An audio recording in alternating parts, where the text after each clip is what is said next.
turatungurwa no kumva ko umuntu wamaze guhambwa akiriho namushyinguye none dore ndamubonye seka dorera ni njyewe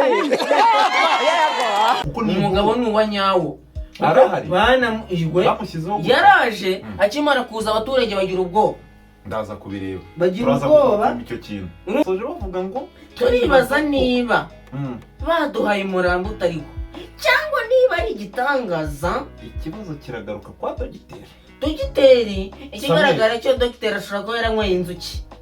Oya dogiteri njye numvaga nta kosa afite. Dogiteri afite ikibazo kinini ariko nta muntu muri iyi nkuru buri muntu wese afite ikibazo.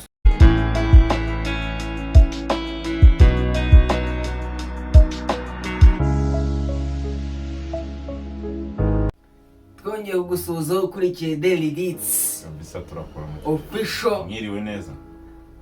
Rero buriya hari nk'ukuntu tubwira umuntu ngo mwiriwe video akaza kuyireba mu gitondo akibyuka rutu cyangwa ngo waramutse akaza kuyireba nijoro. Imiramutso y'abanyarwanda buri gendera muraho neza ukurikiye Daily Deeds official kugira ngo buri muntu isaha n'isaha aribuza kureba aze kwisangamo muraho ariko indamukanya muraho ni nziza. Muraho ni umuco turabasuhuje wowe ukurikiye Daily Deeds ariko mana yanjye ubushyuhe bumeze nabi. Akazuba katse ariko tumaze iminsi mu bihe. Akazuba katse tumaze iminsi mu mvura dore ejo bundi nabonye ngo ambulance yari itwaye umurwayi irangije iratebera mu Rwanda mu karere ka Rulindo bitewe n'imvura se. Erega muri turere hagwa imvura nyinshi. Dusuhuza aba diaspora turashoje kabisa. Ubu uyu munsi ngenda kwereka aho tugiye. Mbwira Tanzania ujya uharenga kandi naho byanga bikunda diaspora iriyo. Tanzania za Dodoma Dar es Salaam za buriya ngo Zanzibar buriya ngo nayire muri Tanzania. Ibigo bya Zanzibar gadusuza abantu bagiye kwera amafaranga yabo bakoreye nta ngingimira Zanzibar. Ariko munibuka abandi bafasha mujye mufasha ariko twagakwiye kugira umuco wo gufasha. Niba ufite ikintu Imana yaguhaye ugacimburaho na mugenzi wawe ntukarye wenyine wa muntu kuko abantu igihe kiragera bagagira iki bagapfa. Reba nk'ubu ukavaho reka hano rero hano uri kundogoshya hano nabonye inkuru isekeje. Mbaza ngo inkuru igize iki? Isekeje ariko irimo n'agahinda kuko abantu basatse nyuma yo kubabara bararize birangije umva ngo umutwe w'inkuru uratangira ugiye uti Ruhango batunguwe no kubona mu ruhamo bari bashyinguye. Urumva batunguwe kubona bari bashyinguye mu ruhame. Mbaza uti byagenze gute? Bamwe mu baturage bo mu karere ka Ruhango mu murenge wa Bweramana akagari ka Gitisi. Ugize ngo Tayito yavugaga Ruhango batunguwe no kubona uwo bari bashyinguye mu ruhame. Bari bamushyinguye kwa kundi bantu ngo banakarabye urumva n'agafanta kanywewe. Ntabwo ukarabye agafanta ni kamanura ivumbi ngo bipfuye. Urumva ngo bamwe mu baturage bo mu karere ka Ruhango mu murenge wa Bweramana urumva mu kagari ka Gitisi aho ni muri Ruhango batungwa no kubona mu ruhame umugabo witwa Hakizimana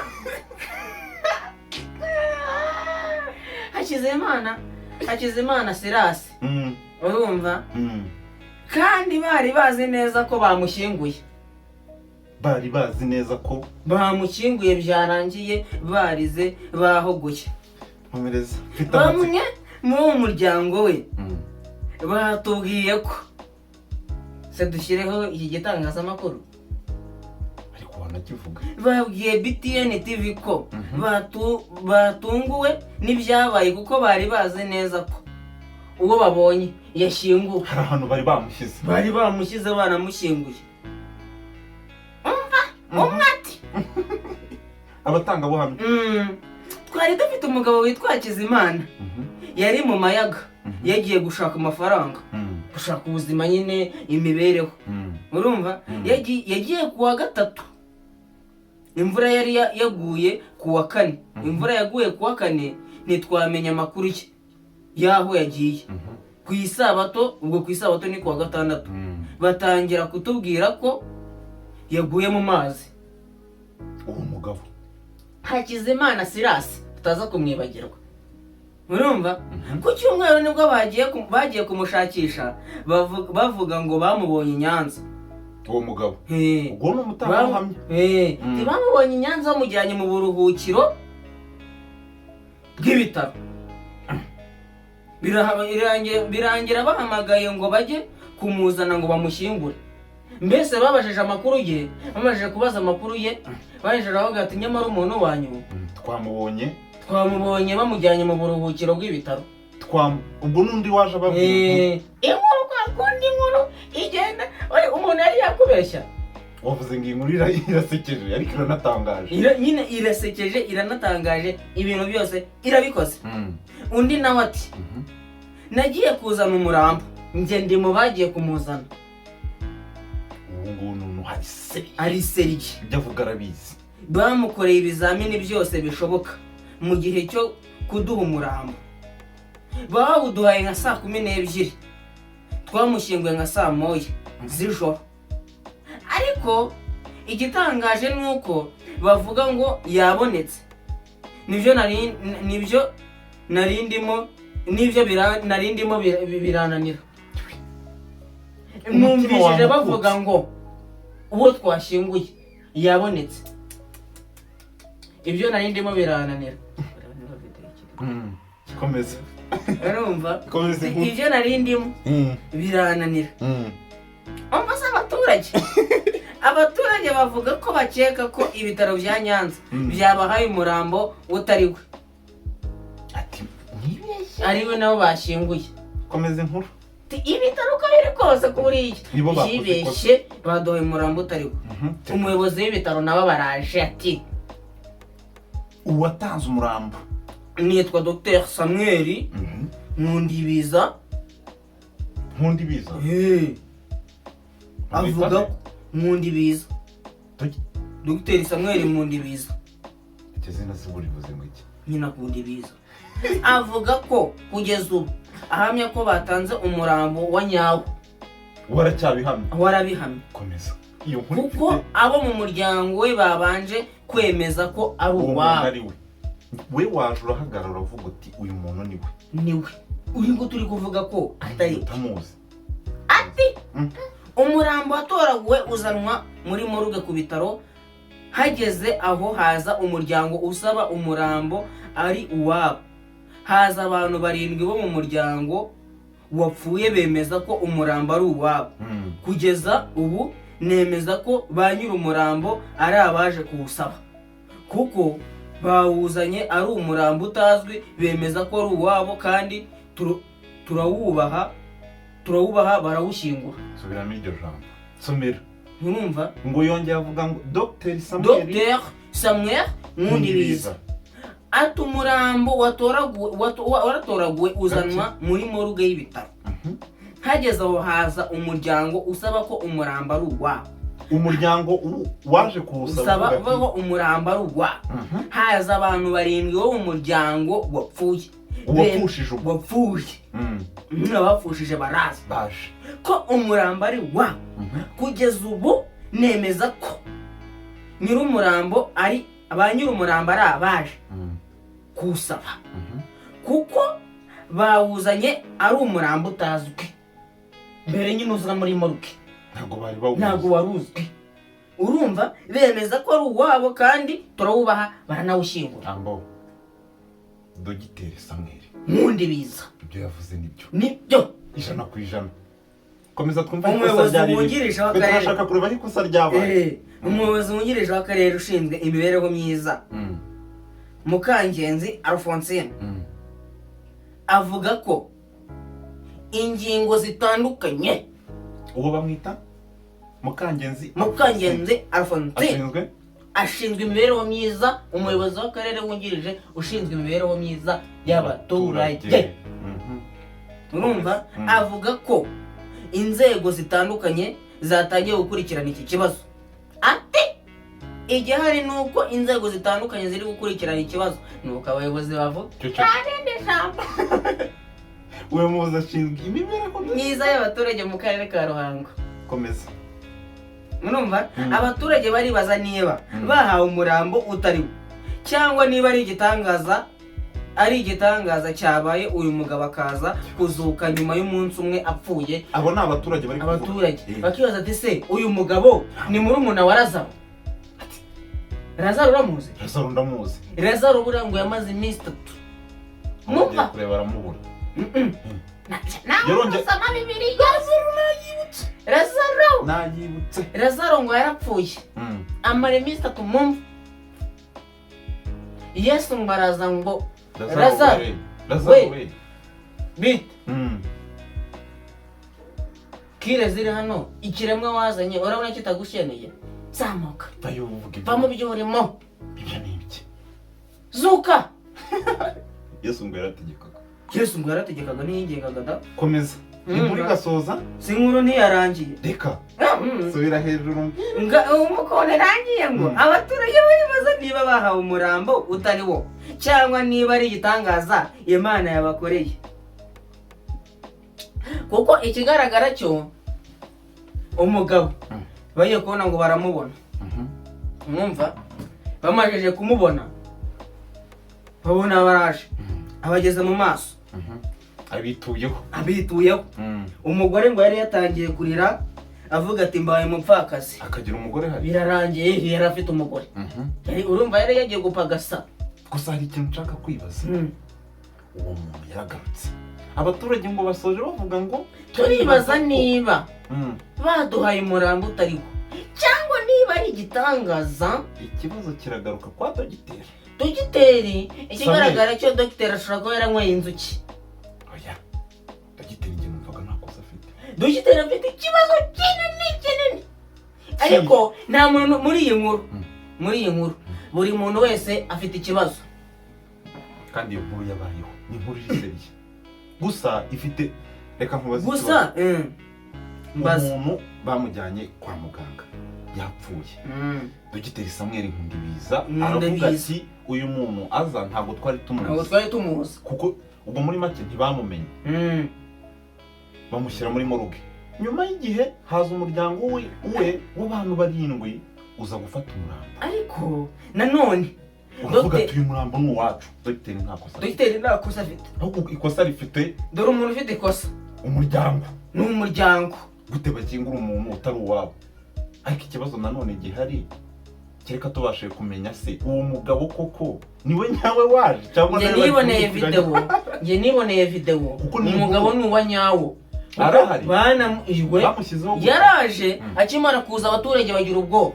Ndaza kubireba bagira ubwoba icyo kintu. Urumva bagira ubwoba. Bamarije kugira ubwoba ibaze ko umugabo bamujyanye mu kagari baramukingirana kugira ngo abaturage batamugeraho ngo bamubaze ati bite n'umugore barabajyana kuko nabonye byanarangiye babashyize mu modoka y'akarere Vigo irabatwara we n'umugore we.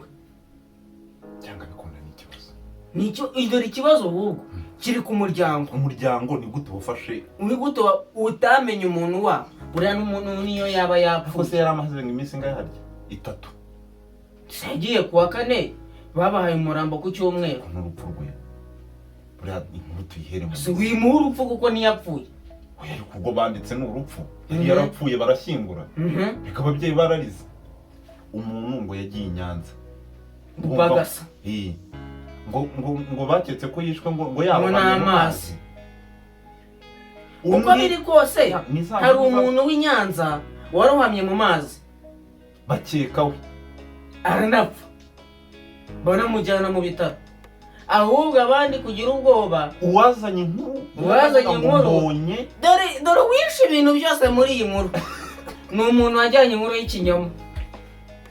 Uwo muntu waje uvuga iryo jambo wa mugabo we wakoze amakosa ati mbonye akibaza buriya Hakizimana Silas ibaza ko bari hari n'umuryango we wabaga nk'Irubavu waje gushyingura uwo mugabo bamushake rero umugabo bamushake bamuryoze bamuca inzoga y'abagabo kuko yakoze ikosa niba asubire yabugana niba wapfushije umuntu ndinababwira wowe niba wapfushije umuntu va mu gahinda hora ubanze urebe niba umurambo ari uwawe gusa tutazibatanyije uriya mugabo ngo yakoze ikosa tubahoze hora ubanze urebe yatanze amakuru ku gihe nta makuru ku gihe ariko se ngo wowe reka ugiye muri quartier Nyirabagande wumvisha inkuru ati habaye impanuka kandi wari umunyuzeho hirya